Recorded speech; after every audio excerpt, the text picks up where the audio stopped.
Hi, welcome back, Farmer Eric. I'm gonna give you a video today about building soil. If you watched the last video, I emphasized that as a farmer, you're really growing dirt more than you're growing plants. But if you have good dirt and give your plants a good home to live in, they'll take care of themselves. So I wanted to show you kind of what I do every year. Maybe you have a raised bed already and you want to make the soil better, or maybe you want to accelerate that process. I will show you how to do that. So in the fall every year, you see this green stuff here. I plant what's called cover crop. Cover crop you can usually get a mixture from different sites online. I use Urban Farmer. And what cover crop does is a couple things. One is the plants themselves put nutrients back in the soil. Like some of it is clover, like this here, which puts nitrogen back in the soil. And some of it's like winter wheat, which puts phosphates back in the soil. It also prevents erosion. You know, if you leave it bare, when it rains and stuff over winter, it's just gonna run off. And you're gonna lose some of that good soil you built. So this helps keep the soil in place. You know, another good thing about that is nature abhors a vacuum. That's, I think Aristotle said that first of all. And I think what that means is if you don't have anything in the bed, then nature's gonna rush to fill it in. You're gonna get weeds. You see all this yellow, these yellow flowers are miner's lettuce. And if I hadn't put this cover crop in here, they would be completely all in my beds. And so I'd have to dig them up anyway. So it's better to have cover crop that's aiding your soil, that's keeping the soil in place. And what I do is, in the spring when I'm ready to build a bed, I pull all this up and I break up the clumps and stuff. And you'll see down here, basically that's what I've just done with this bed. As I pulled up all the cover crop and broke up the clumps and whatnot. And now I'm gonna add this extra dirt, which is a mixture of half composted manure that I just got from a local gardening center and half of my own compost. If you don't have your own compost, you can ask some of the gardening centers will have leaf compost.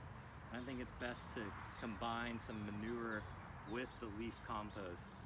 So you have, manure has a lot of nitrogen, but it doesn't have the other ingredients that you need. And a leaf compost will have the phosphates and the potassium that you need to grow plants. Those being the three big nutrients that plants need: nitrogen, phosphates, and potassium. So what I'll do is, I took those two different kinds of compost, I kind of mixed them together.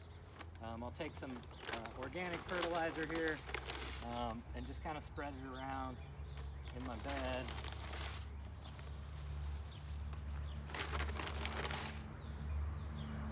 Doesn't have to be too perfect if we're going to mix it up again. Doesn't have to be too evenly distributed. About 2 cups worth there. I'm going to just pour this soil in.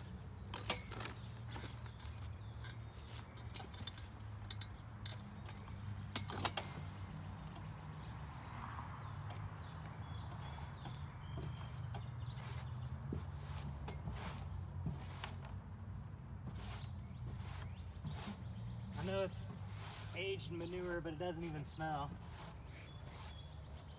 And then I'll kind of spread it out a little more evenly.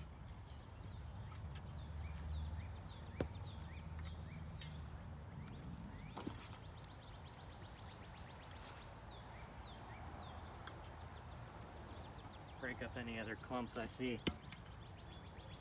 This is just a big hunk of clay, so I don't even want that. Throw that into the forest. And what I'll do now is I'll take my hoe and I'll kind of mix it up. What I'm trying to do is mix the soil that was there before with the new compost. So I'm just kind of like tossing it like a salad almost.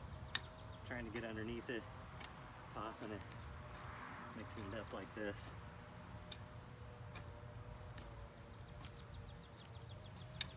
And then when you're done with that, you want to just level it back out. You can use your rake or maybe your hand so that it's nice and flat like you see these other beds.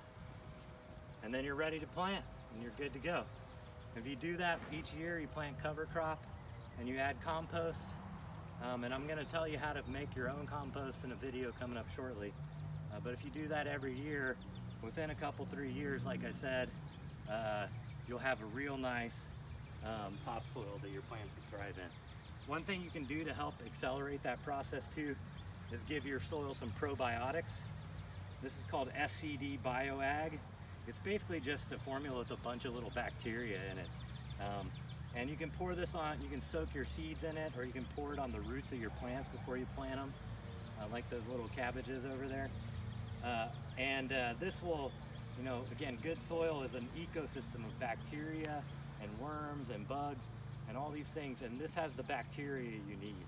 And when you have the bacteria you need, then the bugs will come, and when the bugs come, then the worms will come, etc. So that's one thing you can do to help speed up the soil making process as well.